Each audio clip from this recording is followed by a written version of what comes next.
கூறுகிறார். எல்லா நேரங்களிலும் பாபா தன்னுடன் இருப்பதற்கு கோடுகளும் கை அச்சுக்களும் தான் ஆதாரமாக கருதுகிறார்.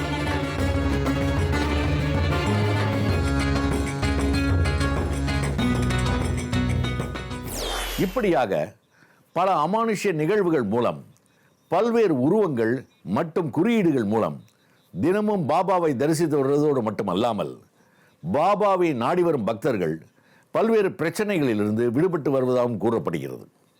இதனைத் தொடர்ந்து 130 வருடங்களாக கிராமத்தை காத்து வரும் சிங்கம்மா கோவிலின் முன்னால் வரும் பெண்களின் உடலில் இறங்கி வாக்கு சொல்வது பற்றியும், அங்கு இந்த ஆலயம் அமைந்த வரலாறு பற்றியும், அங்கு நடக்கும் வினோத பூஜைகள் பற்றியும் தொடர்ந்து நிகழ்ச்சியில் பார்க்கலாம்.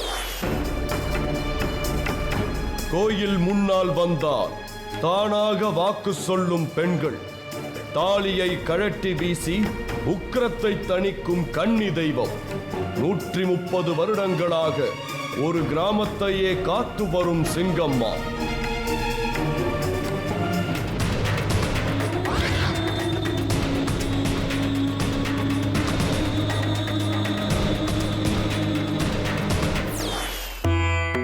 இது நாள் வரை நமது நம்பினால் நம்புங்கள் நிகழ்ச்சியில் வித்தியாசமான பல கோயில்களையும் பூஜை முறைகளை பற்றியும் நாம் பார்த்திருக்கின்றோம்.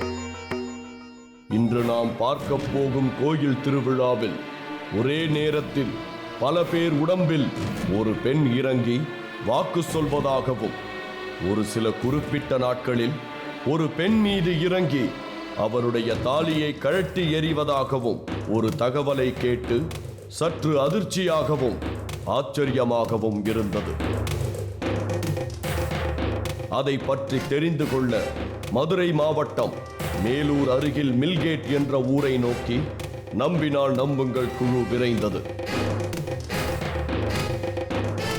சிங்கம்மா கோயிலை அடைந்த பொழுது அங்கு ஒரு சில பெண்கள் மட்டும் சிங்கம்மாவை வழிபட்டுக் கொண்டிருந்தார்கள்.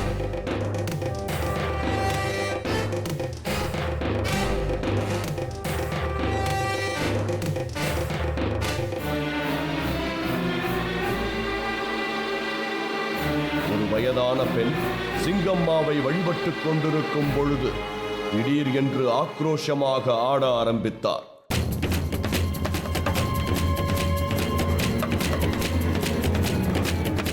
தன்னிலை அறியாமல் அந்த பெண் ஆக்ரோஷமாய் ஆடிக்கொண்டு கோயிலை சுற்றி வந்தார்.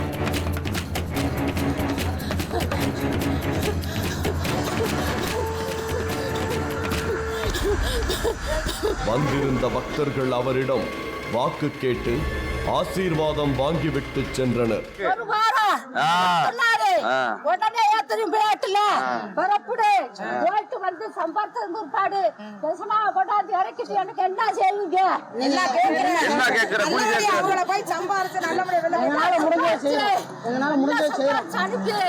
சிறிது நேரத்தில் அந்த பெண் அமைதியானார்.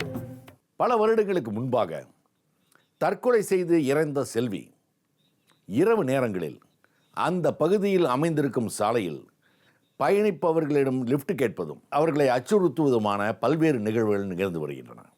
இதனால் சில மரணங்கள் கூட நிகழ்ந்ததாக கூறப்படுகிறது. அந்த ஆவி நடமாட்டத்தினை படம் பிடிக்க சென்ற நமது குழுவினர் பல்வேறு அமானுஷ்யங்களை சந்திக்க நேர்ந்தது. இதனைத் தொடர்ந்து நிகழ்ச்சியில் பார்க்கலாம். அந்த பயணத்தின் போதே நம்மை தொடர்பு கொண்ட நபரை அழைத்து இதனை பற்றிய முழு தகவலையும் மீண்டும் கேட்டபோது அவர் தான் கூறியது அனைத்தும் உண்மைதான் என்றும், தினம் இரவுகளில் தங்கள் கிராமத்திற்கு வருபவர்களை மிரட்டி தன்னை தன் வீட்டில் இறக்கி விடுமாறு கேட்டு அவர்களது வாகனத்தில் அமர்ந்து கொள்வதாகவும், அப்படி யார் வாகனத்தில் அந்த ஆவி அமர்கிறதோ அவர்களின் வாகனங்கள் விபத்தில் சிக்குவது, அப்படி இல்லை என்றால் அந்த வாகனத்தில் வந்தவர்களின் உடல் நலம் பாதிக்கப்பட்டும் இருப்பதாக கூறினார். அது மட்டுமல்லாமல் அவர் கூறிய மற்றும் ஒரு தகவல் நம்மை அதிர்ச்சியில் ஆழ்த்தும் விதமாக இருந்தது. இந்த ஆவியின் செயலால் இதுவரை 3 பேர் உயிரிழந்திருப்பதாகவும் கூறினார் நம்மை தொடர்பு கொண்ட நபர். இதனை கேட்ட நமக்கு இதில் இருந்த தீவிரம் புரிந்துவிட அந்த இடங்களில் நாம் நேரடியாகவே சென்று பார்ப்பதென்று முடிவெடுத்து ஒரு முழு இரவை அந்த ஊருக்குள்ளும் ஊர் எல்லைகளிலும் செலவிடுவது என்று தீர்மானித்து அந்த ஊர் எல்லையினை நோக்கி பயணத்தை துவங்கினோம். அந்த பயணத்தில் முதலாவதாக அங்கு ஆவியாக சுற்றுவது யார், எப்பொழுதிலிருந்து இந்த ஆவியின் நடமாட்டம் இருப்பதாக கூறப்படுகிறது என்ற பல்வேறு கேள்விகளுக்கு விடையினை தேடத் துவங்கினோம். அப்போது ஊர் மக்கள் பலரிடம் ஆவி நடமாட்டத்தினை குறித்து விசாரித்த போது இங்கு ஆவியாக சுற்றி கொண்டிருப்பது செல்வி என்ற பெண் என்றும், இதே கிராமத்தில்தான் குமார் என்பவர் வசித்து வருவதாகவும், குமாருக்கு மொத்தம் 3 மகள்கள் என்றும், அதில் மரணமடைந்த செல்வி குமாருக்கு 2வது மகள் என்றும் தெரிய வந்தது. இந்த செல்வி அவளின் மரணத்திற்கு பின் ஊர் மக்கள் அனைவரின் நிம்மதியையும் உழைத்து விட்டதாக கூறினார்கள் ஊர் மக்கள். நாம் பேசிய ஊர் மக்கள் அனைவரிடமும் ஏதோ ஒரு பதட்ட நிலையில் இருப்பவர்களை போன்றே காட்சியளித்தனர். அவர்களிடம் மேலும் தகவல்கள் கேட்டால் அதற்கு சரியாக பதிலளிக்கும் நிலையிலும் கூட அவர்கள் இல்லை. நமக்கு மேலும் தகவல்கள் கிடைக்காத பட்சத்தில் இறந்ததாக கூறப்படும் செல்வியின் தந்தையான குமாரை சந்திக்கச் சென்றோம். அப்படி நாம் அவரை சந்தித்து நாம் அங்கு வந்திருப்பதின் காரணத்தை கூறிய போது தன் மகள் அப்படியானவள் இல்லை என்றும், ஊர் மக்கள் அவளின் மீது அபாண்டமாக பழி கூறுகிறார்கள் என்றும் கூறி அழத் துவங்கினார். ஆனால் நாம் அவரிடம் நிகழ்ந்தவற்றை குறித்து சற்று விரிவாக கூறும்படி கேட்க, தன் 2வது மகளான செல்வி சற்று மனநலம் பாதிக்கப்பட்டு இருந்து வந்ததாகவும், அதன் காரணமாக நிகழ்ந்த சிறு சிறு பிரச்சனைகளில் வீட்டின் அருகில் இருந்த மரம் ஒன்றில் தூக்கிட்டு தற்கொலை செய்து கொண்டதாகவும், ஆனால் இந்த ஊர் மக்கள் கூறுவது போல் என் மகள் ஆவியாக வந்து மற்றவர்களை தொல்லை செய்வதாக கூறப்படுவது முற்றிலும் பொய் என்றும், தன் மகள் அப்படிப்பட்டவள் இல்லை என்று கண்ணீர் மல்க கூறினார். என் பொண்ணு பேர் வந்து செல்வி. ஒரு 6 வருஷத்துக்கு முன்னாடி இங்கே பக்கத்தில் தாங்க, வீட்டிலேருந்து பக்கத்தில் ஒரு மரத்தில் தூக்கு போட்டு இறந்து போனான். அவளுக்கு ஒரு சின்ன பிரச்சனை தான் பார்த்துட்டுங்க. அவள் அந்த மாதிரி எங்களுக்கு இந்த மாதிரி ஒரு சம்பவம் நடந்து போச்சு. பட் ஆனால் அவள் செத்ததுக்கப்புறம் அவளுடைய ஆவி வந்து இந்த இடத்துல சுற்றிக்கிட்டு இருக்கிறதாகவும், அநேகர் இந்த இடத்துல வரும்போது போகும்போதும் லிஃப்ட்டு கேட்குறதாகவும், லிஃப்ட்டு கேட்டு அந்த இதில் லிஃப்ட்டு கேட்க நுப்பட்டலைன்னா அவங்கள பிடிச்சி தள்ளி விடுறதாகவும் அநேகர் சொல்லிக்கிட்டு இருக்கிறாங்க. ஆனால் என் பொண்ணை பற்றி எனக்கு நல்லா தெரியும் பார்த்துக்கிடுங்க. அவள் அந்த மாதிரிப்பட்ட ஒரு ஆளும் கிடையாது. அவள் நல்ல ஒரு பிள்ளை, அமைதியான பிள்ளை. ஆனால் ஊருக்காரங்க தான் அந்த மாதிரி போகும்போது வரும்போது இந்த மாதிரி ஆவி வந்து அவளை வந்து ரொம்ப தொல்லை பண்ணுறதாகவும், அநேகருக்கு அதை இடைஞ்சல் பண்ணுறதாகவும் சொல்லிக்கிட்டு இருக்கானுவேன். என் பிள்ளை அப்படிப்பட்ட ஆள் இல்லைங்க.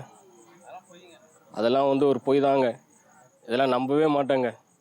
ஊருக்காரங்க இந்த மாதிரிலாம் பேசிட்டு அலையிறவனு பார்த்துக்கிடுங்க.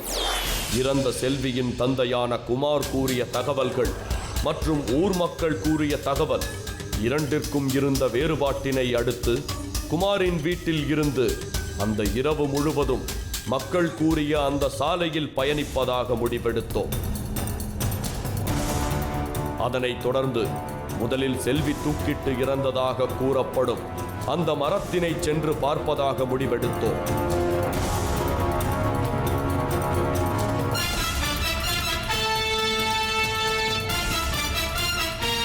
அங்கிருந்த ஊர் மக்கள் சிலரிடம் நமக்கு வழிகாட்ட வர முடியுமா என்று கேட்டபோது ஒருவரும் நம்முடன் வர ஒப்புக்கொள்ளவில்லை.